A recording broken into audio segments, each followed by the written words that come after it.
গণতন্ত্র হয়েও গণতন্ত্র হলো না, নির্বাচনের পর নির্বাচন হয়েও নির্বাচন সুষ্ঠু আর হলো না।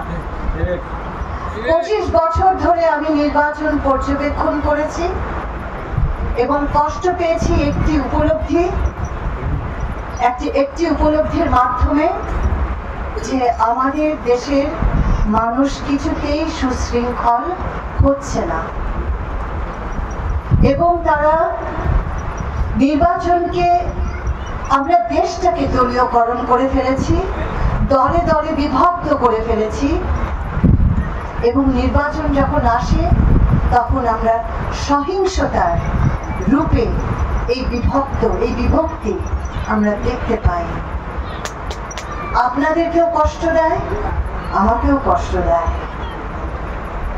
আমাদের এই না পাওয়ার জায়গাটুকু বড় হতে হতে হতে হতে এত বড় হয়েছে যে 24 ঘটেছিল।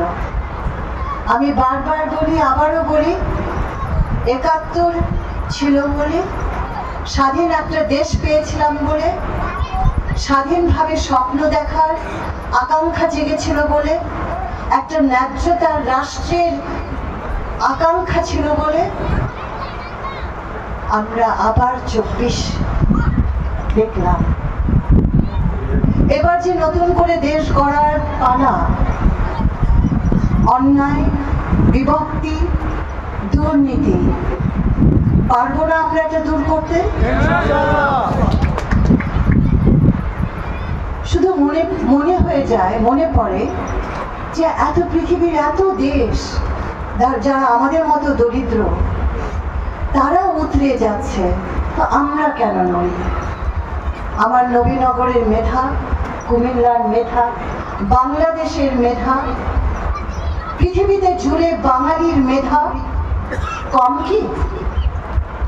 তাহলে আমরা কেন পিছিয়ে যাচ্ছি? নতুন বাংলাদেশে আমরা ঐক্যের সুর শুনতে চাই। আমরা দেখতে চাই সকলে মিলে যে যা বিশ্বাস করি, ধর্মের জায়গা থেকেই হোক আর রাজনীতির জায়গা থেকেই হোক, একটা মূল জায়গা দেশপ্রেম, এই দেশের মানুষ এবং অঙ্গীকার যে এবার আমরা দেশটাকে গড়ে তুলব। আর সকলের কাছে আমার